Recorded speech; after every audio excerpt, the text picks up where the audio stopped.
blessed smile. Amen. And kaway-kaway po tayo. Salamat po sa Panginoon. Good morning po. Ayan po, ngayon po, of course, we will start with our opening prayer. Pwede po muna kayong maupo. Ayan po. Later po ang ating start ng praise and worship, and we will start, of course, with our prayer for the Lord, including po ang ating family and ministry, the revival and transformation of our nation, the World Peace Church leaders and members, and of course po, your personal prayer requests to the Lord ay pwede nyo pong banggitin sa mga oras na ito. Iwasan lang po natin po na makadisturbo po ng ating katabi. And let's welcome the presence of the Lord po this morning. Naniniwala po tayo that this is the day that the Lord has made and we will rejoice and be glad today. So, 3 minutes po for us to pray for our personal prayer requests and our prayer points. Salamat po.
As we continue po na makipag-ugnayan sa ating Panginoon, ay meron lang po akong nais na ibahagi po sa inyo.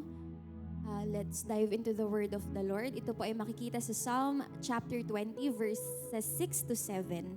At mamaya po babasahin ko po yung Proverbs 21 verse 31. Sabi po sa Psalm 20 verses 6 to 7, "Now I know that the Lord saves His chosen one. He will answer him from His holy heaven with the saving power of His right hand." Verse 7, "Some trust in wagons and some in horses, but we will trust in the name of the Lord our God." Sabi po sa Proverbs 21 verse 31, "The horse is prepared for the battle, for the day of battle, but the victory belongs to the Lord." Amen.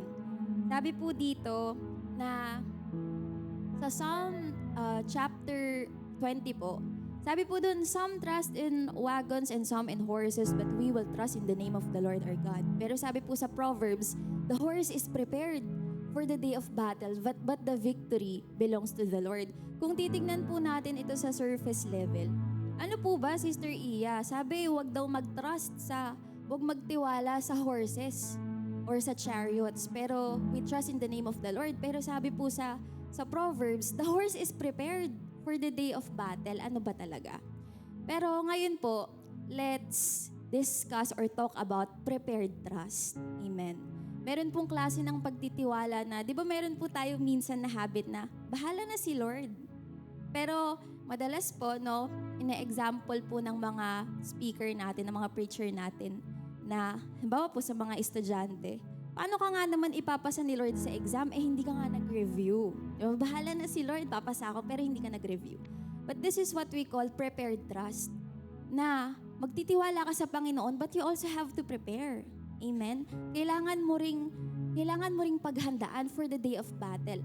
Alam niyo po ba na yung Psalm 20, verse 6 to 7, this is, ang tinatawag po nila dito ay military song or military psalm or a royal psalm. Kasi po, si David po ang sumulat nito na po sa Panginoon.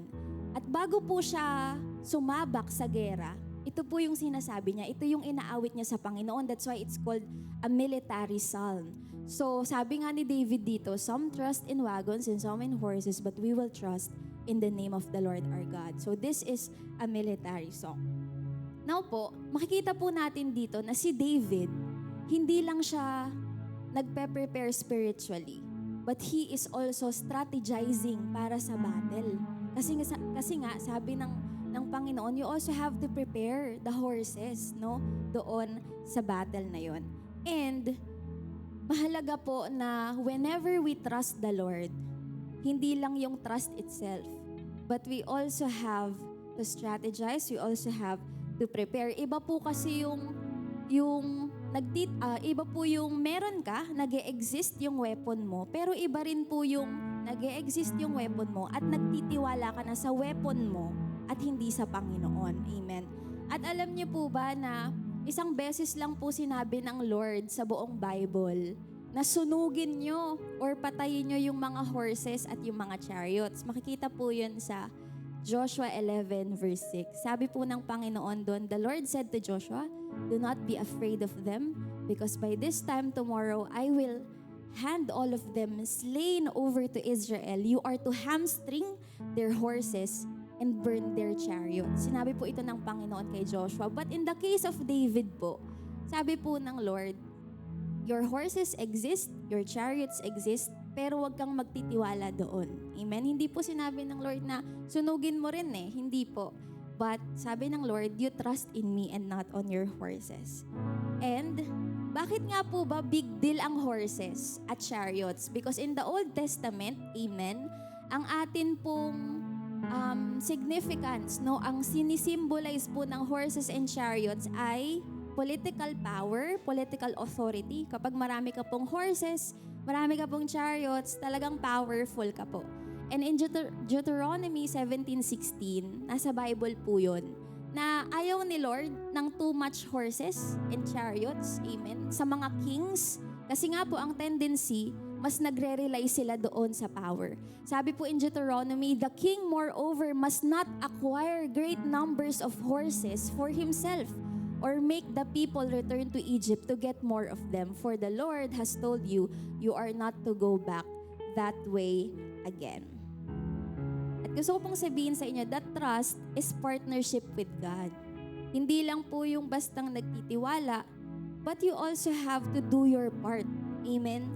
In Proverbs, sabi po natin kanina, chapter 21 to verse 31, the horse is prepared for the day of battle. Hindi po sinabi ng Panginoon na the horse is prepared on the day of battle. Amen? Hindi po on the day itself Pero sabi ng Lord, for the day of battle. Ano pong ibig sabihin nun? Dapat, before the day of the battle, dapat handa ka. The horse is prepared for the day of battle, but the victory belongs to the Lord. Trusting God is also doing your part. Amen po. Diba po kapag tayo po ay humihiling sa Panginoon ng trabaho, hindi naman po kusang lalapit lang talaga yung trabaho sa atin, but we have to apply for the job. Kailangan nating dumaan sa proseso. Amen. If we want to, ako po personally, I desire po na makatugtog po ng instrumento, pero hindi ko po yun matututunan kung hindi po ako mag-aaral. Amen. I have to prepare. Amen. So trusting God is also doing your part. So what area sa buhay natin ngayon na matagal na nating pinagpe-pray sa Panginoon pero hindi siya nangyayari? Kasi baka hindi po tayo nagpe-prepare. Amen. Let's reflect today. Ano yung calling ng Lord sa atin for us to prepare? What battle ang hinahanda dapat tayo ng Panginoon? Kasi wala naman pong masama, of course, in trusting the Lord, but trusting God is also doing your part. Maaring ang Panginoon, nagawa niya na yung part niya, but what about us? Nagawa na po ba natin yung part natin? This is what we call the prepared trust. Sabi po natin, victory comes from the Lord, but have you prepared your horse? Amen? Have we prepared our horse for the battle? Kasi talaga naman po, victory only comes from the Lord, but we also have to do our part. Now, ang question po is, are you doing your part? And isa rin po sa matututunan po natin dito po sa Psalm 20, no? Most of us, yung iba naman pong case, sobrang prepared, pero hindi fully surrendered sa Panginoon. Iba naman po yun. Amen? Mahirap naman po yung Lord. Sobrang prepared na ako for the battle, pero walang surrender sa Lord. Talagang victory only comes from the Lord. Ngayon pong umagang ito, we want to prepare for the battle. Sino pong naniniwala that we are about to go to battle today? Amen. Tayo po ay susuong sa digmaan ngayong umagang ito. At God is asking us, do we prepare our horses this morning? Maaring yung horse natin ngayon, yung puso natin. Amen. Is your heart, is your horse prepared today? Is your mind, is your horse prepared today? Kasi baka pumunta lang po tayo dito for the sake of attendance. But sabi ng Lord, you have to prepare for the battle today. If we want to get healing today, we have to prepare for the battle today. If we want to get miracles today, we have to prepare our horses today. Amen. Kaya po ngayon, as we go to war this morning, ihanda po natin yung mga kabayo natin ngayong umagang ito. Worship team, that's your horses. Yung mga instrumento, you have to prepare. Amen. Kaya po tayong lahat ay tumayo. As we go to war this morning, Lord, prepare us this morning, God. Prepare our hearts, Lord. And one of the preparations that we will do ngayong umaga, if we want to get healing, if we want to be blessed today, we speak the name of Jesus today. That's how we prepare our horses this morning. Lord, we speak your name today, God. At iparirinig po namin ito sa kaaway, Panginoon. That's how we prepare. That's how we get up, Lord. And we put our armor, God. Our armor this morning, Jesus.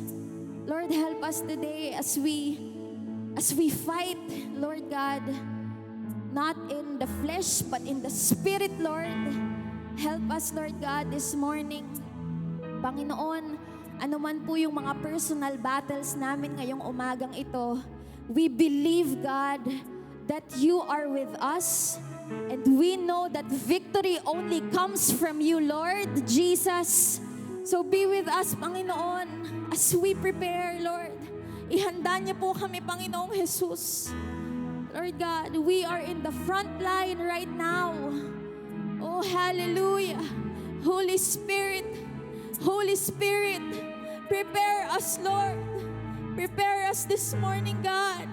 Ihanda niyo po ang aming mga weapons, Lord. Our praises, our heart, Lord. Our mind, our soul, Jesus. Oh, hallelujah.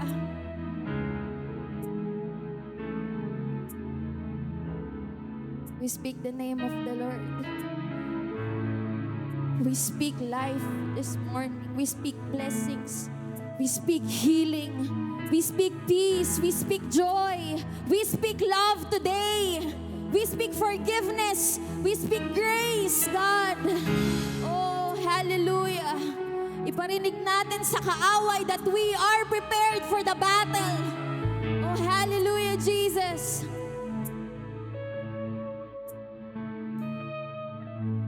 I just want to speak the name of Jesus over every heart and every mind. 'Cause I know there is peace within your presence. I speak Jesus.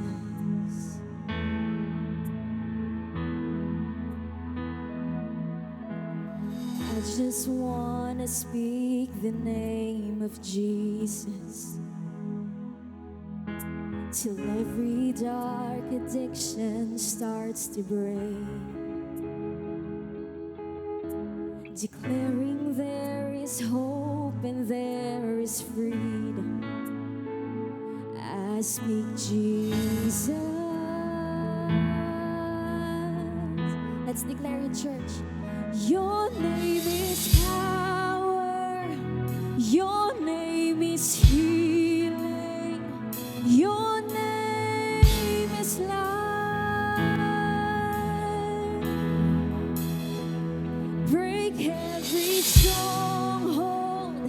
Shine through the shadows. Burn like a fire. Let's speak the name of Jesus. I just want to speak the name of Jesus over fear and all anxiety, till every soul held captive by depression. Oh, I speak Jesus. Your name is power. Let's sing it, church. Your name is power. Your name is healing. Your name is life. Yes, it is. Break every stronghold, Lord. Shine through the shadows. Burn like a fire. Your name is power. Your name is power. And you, come on, let's prepare. We are about to go to war. Yes, Lord. Your name is life, Jesus. Oh, break every stronghold. Break every stronghold. Shine through the shadows. Burn like a fire. Let's sing it. Your name is power. Your name is power. Let's speak the name of Jesus. Oh, victory comes from the Lord Himself. Oh, your name is life, God. Hallelujah. Break every stronghold. Break every stronghold. Shine through the shadows. Burn like a fire. Let's shout Jesus. Shout Jesus from the mountain. Jesus in the streets. Jesus in the darkness over. Yes, Lord. We are preparing right now. I speak the holy name, Jesus. And shout Jesus. Shout Jesus from the mountains, Jesus in the streets, Jesus in the darkness over every enemy. And Jesus for my family, I speak the holy name, Jesus.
in a battle right now, better speak the name of Jesus. Shine through the shadows, burn like a fire. Let's sing it for the last time. Your name is power, God. Your name is power. Your name is healing. Naniniwala tayo na ang demonyo ay lumuluhod sa pangalan ni Jesus.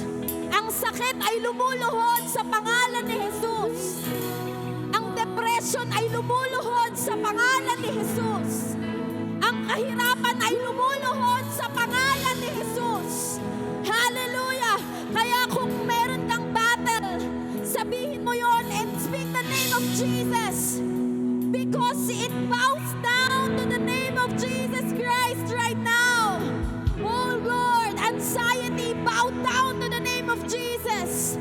Lord, poverty, bow down to the name of Jesus. Cancer, bow down to the name of Jesus. Spiritual laziness, bow down to the name of Jesus. Oh, hallelujah. Come on, speak the name. Speak the name of Jesus. Hallelujah. Oh, speak the name, the holy name of Jesus. Hallelujah. Oh, hallelujah.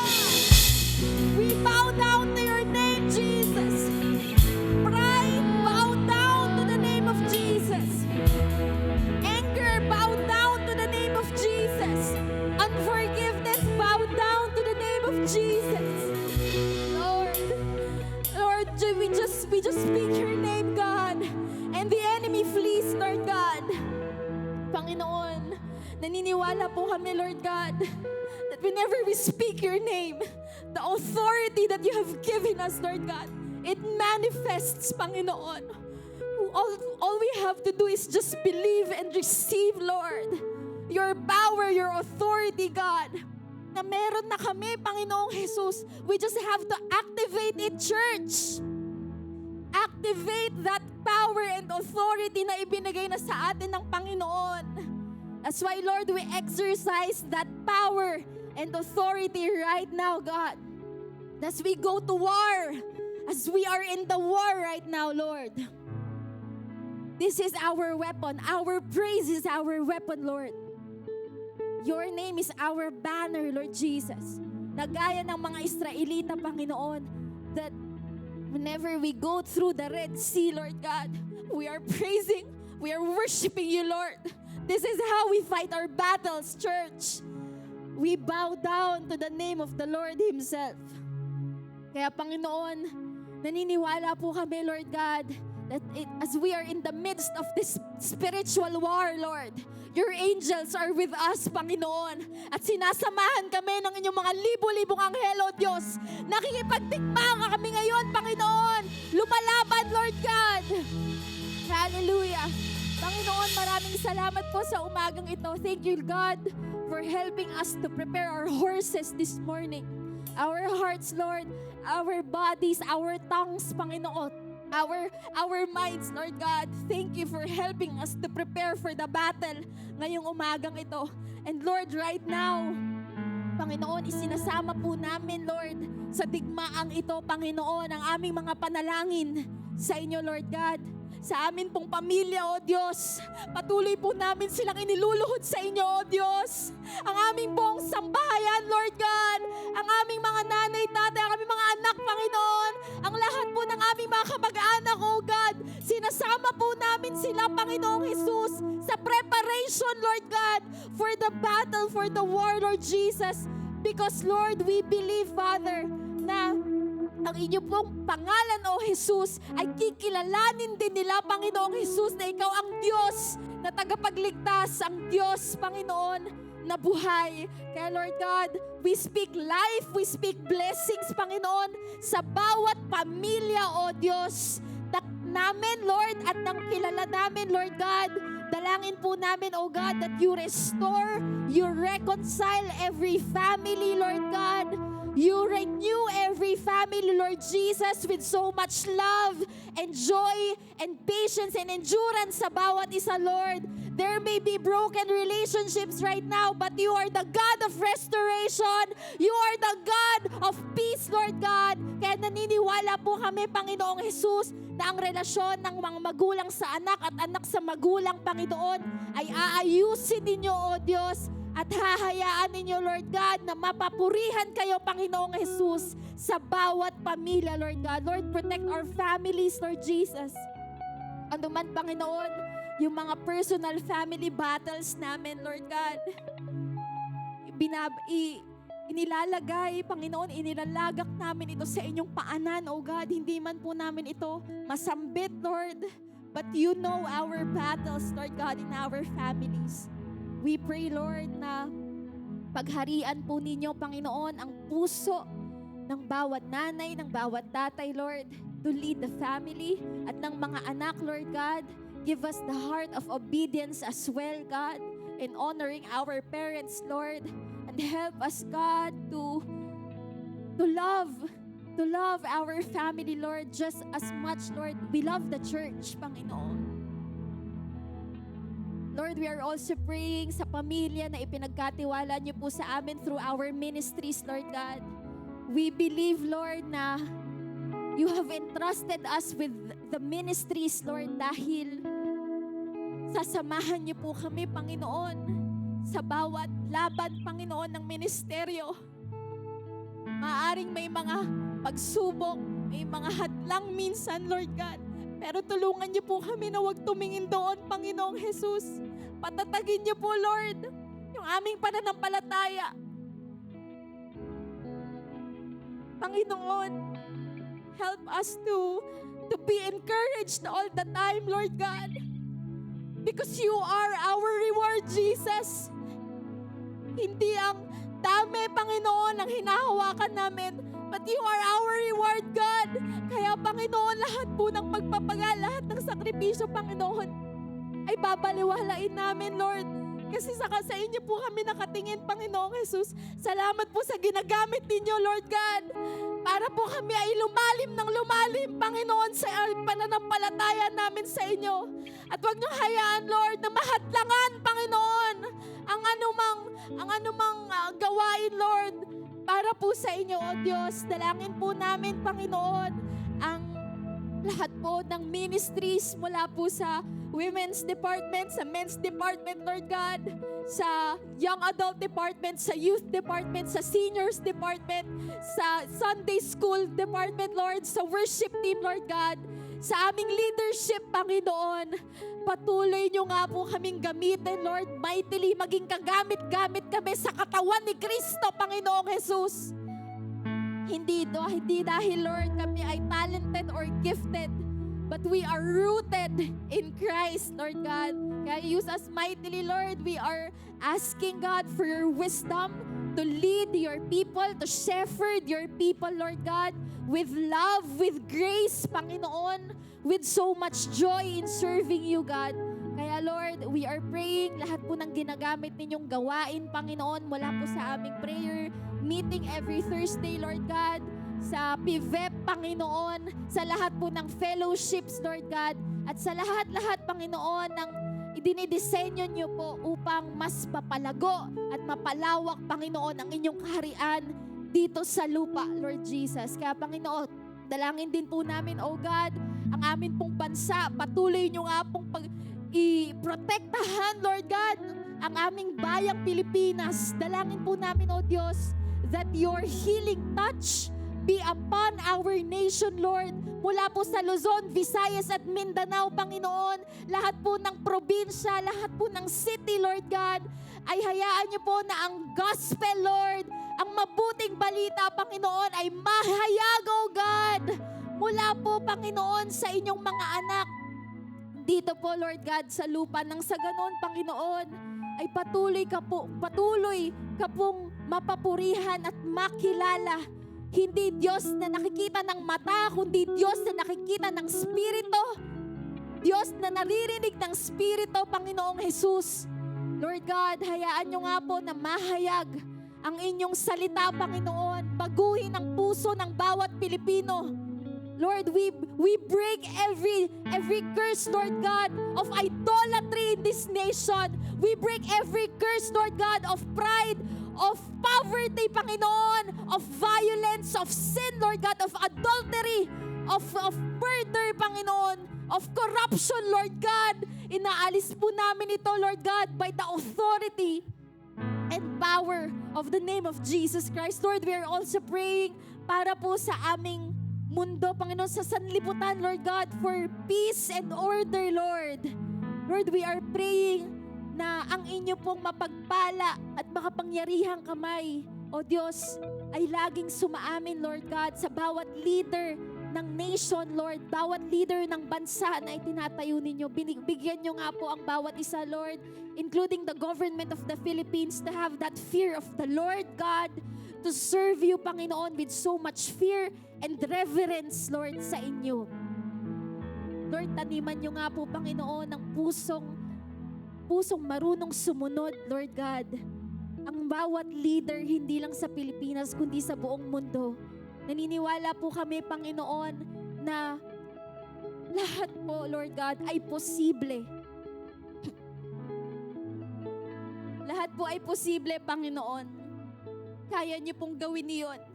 Sabi niyo nga po, Lord, more than we could ever ask, more than we could ever imagine, you can always do immeasurably more.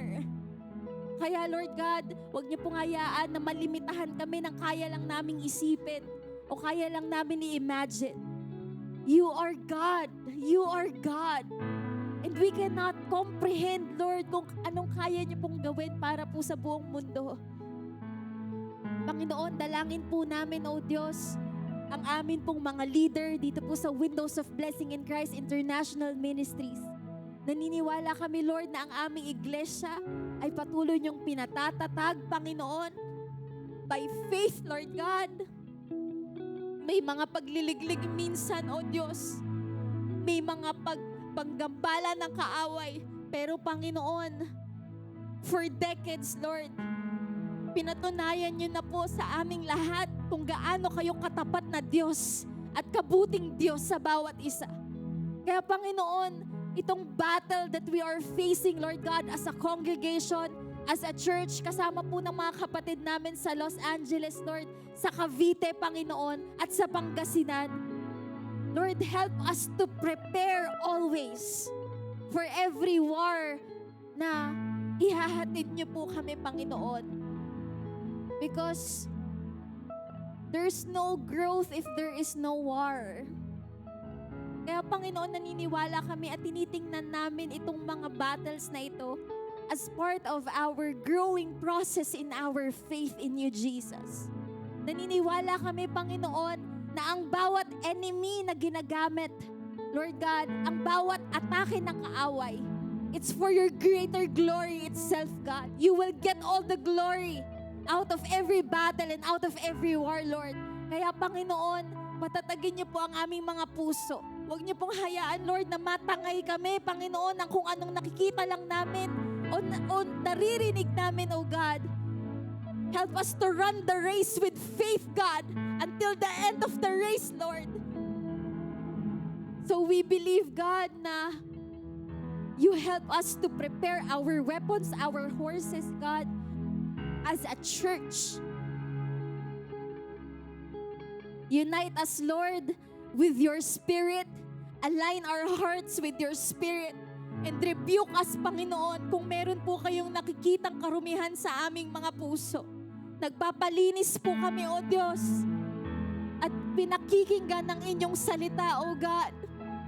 Patawarin niyo po kami, Panginoon, kung merong spirit of pride, spirit of anger, spirit of unforgiveness, Lord, sa aming mga puso. Rebuke us, God, and cleanse us, Lord, with your holy blood.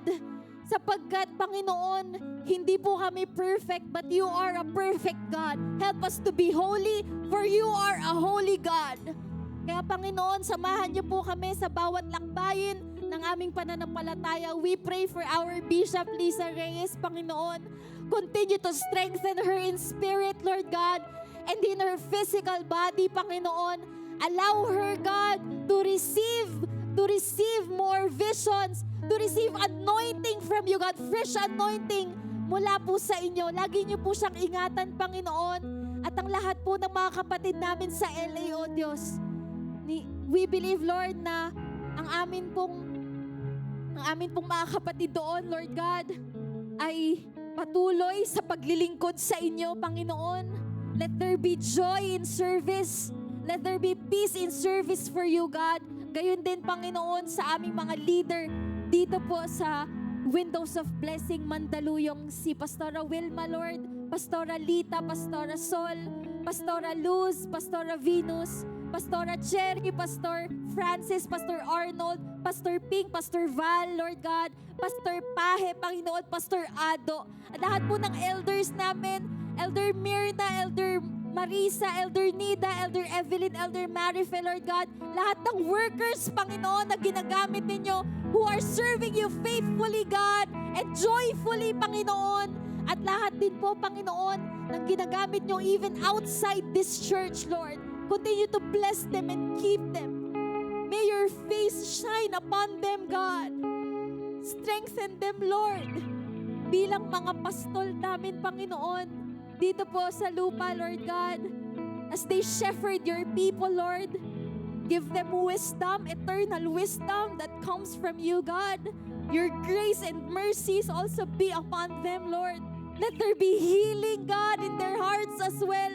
Let there be peace, Lord, sa pagsuserve nila sa inyo, Panginoong Jesus. Dalangin po namin, Lord, that every member of this church be a fruitful member, Lord God. Be a fruitful member of the body of Christ. Lord, we receive every message, every gift, Panginoon, every blessing na ipinagkakaloob niyo po sa amin. Help us also, God, and thank you for reminding us that what we receive, Lord, help us to steward it with so much faith and love, Lord. Hindi namin i-take for granted, Lord God, yung mga gift na binigay niyo po sa amin. But help us to flourish, lumago, Panginoon, sa pamamagitan, Lord God, ng mga gift na binigay niyo po sa amin. Lord, help us to reach out to other people, hindi lang po dito sa loob ng church, but to other people, Lord God, outside of this church. May our hands, Lord God, be a blessing to other people. Our feet be a blessing to other people.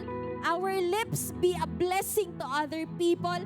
Our resources be a blessing to other people, God. Our hearts be a blessing to other people. That whenever we speak, God, makikita po nila ang kapurihan, ang kalwalhatian ninyo, Panginoong Jesus. Kaya Lord, help us today. Equip us, Lord God, and give us, Lord, a humble heart and an obedient heart, Lord. That whatever you want us to do, help us to obey to your word. Help us to listen to your word, Jesus. Panginoon, pagpalain niyo po ang service ngayong umaga. This is all for you, Jesus. Ikaw po ang maitaas ngayong umagang ito, Panginoon. Ikaw po ang maluwalhati, Lord God. Buksan niyo po ang aming mga puso ngayong umagang ito. Buksan niyo po ang aming mga isip ngayong umagang ito, Lord. Anoint our preacher, God, this morning. Lord, give him your word, God, your fresh revelation ngayon pong umagang ito. At hayaan niyo, Lord, na ma-receive naming lahat, Panginoon, ang salita niyo na magtuturo, magsasaway, Panginoon, magko-correct po sa amin, Lord God.